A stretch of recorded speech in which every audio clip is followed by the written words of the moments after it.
Unit 1. Title: Business Communication Fundamentals. 1. Introduction to Business Communication. 2a. Importance of effective communication in business. 3. Principles of clear and concise communication. 4. Types of business communication: verbal, nonverbal, written. 5. Formal versus informal communication in the workplace.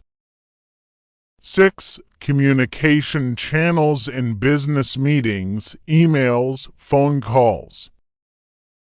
7. Now business communication etiquette and professionalism. 1. Introduction to business communication. Business communication is how people talk and share information at work. It includes things like talking in meetings, writing emails, and using phones to communicate. For example, when you talk to your manager about a project or send an email to a colleague.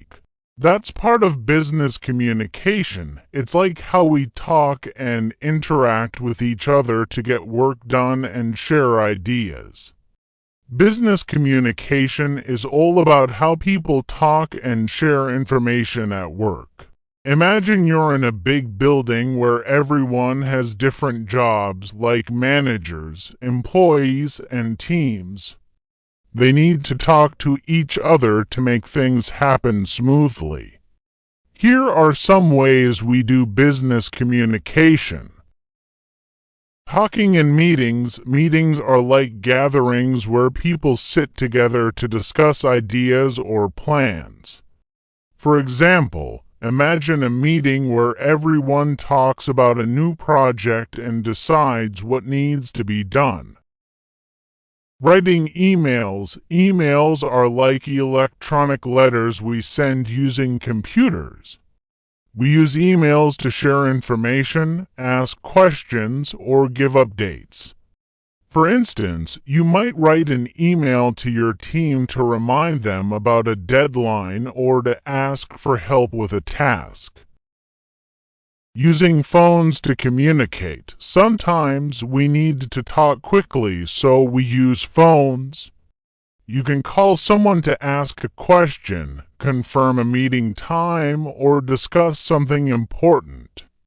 For example, if you're not sure about a task, you can call your co-worker for clarification. Sharing information. In business communication, we share lots of things: ideas, plans, reports, and feedback. It's like passing around a book with everyone adding their thoughts to make the story better.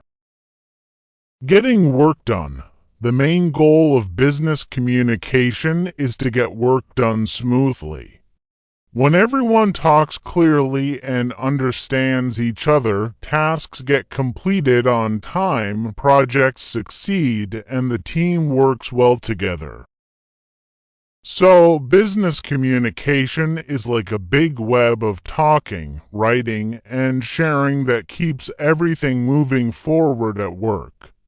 Without good communication, it's like trying to play a game without knowing the rules. It can get confusing and messy, but when we communicate well, it's like everyone's on the same page, making work easier and more enjoyable for everyone involved. 2a. Importance of effective communication in business. Effective communication means being able to express yourself clearly so others understand you. In business, this is super important because it helps everyone work together smoothly.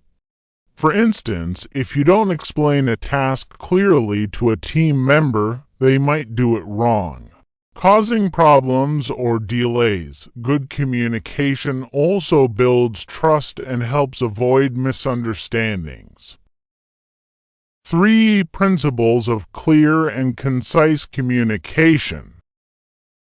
Clear and concise communication means saying things in a way that's easy to understand and not too long or complicated. For example, instead of saying, "I would like to request your presence at the meeting," you can simply say, "Please come to the meeting." Being clear and concise saves time and ensures everyone knows what's expected without confusion.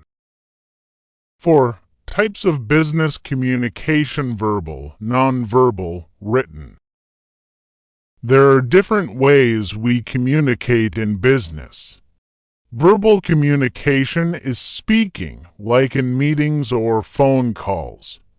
Nonverbal communication is about gestures and body language, like nodding to show agreement or frowning to show disagreement. Written communication includes emails, reports, and memos, which are important for sharing information in writing and keeping records. Each type of communication has its strengths and is used based on the situation and the message you want to convey. 5. Formal versus informal communication in the workplace. Formal communication is when you talk seriously and professionally, such as in meetings with your boss or when writing official emails. For example, using "Dear Mr. Smith" in an email is formal. Informal communication is more relaxed and friendly, like chatting with co-workers during breaks. An example of informal communication is saying hi instead of hello in a casual conversation. Knowing when to use formal or informal communication helps build good relationships and shows respect in different work situations. 6. Communication channels in business meetings: emails, phone calls. Communication channels are the different ways we talk to each other at work. Meetings are for discussing ideas face-to-face, which allows for immediate feedback and discussion. Emails are written messages sent electronically, useful for sharing detailed information and formal communication. Phone calls are verbal conversations over the phone, helpful for quick discussions or urgent matters. For example, if you need a quick answer, a phone call might be best, but for sharing a detailed report, an email is more suitable. Choosing the right channel depends on the message and the situation. 7. Business communication etiquette and professionalism. Business communication etiquette is like following polite and respectful rules when communicating at work. For instance, using proper greetings like "good morning" or "dear name" in emails shows etiquette. Professionalism in communication means being serious and focused, using correct grammar and avoiding slang or informal language. For example, using "thank you for your time" instead of "THX" in a professional email shows professionalism. Both etiquette and professionalism are important for creating a positive impression and maintaining good relationships in business settings.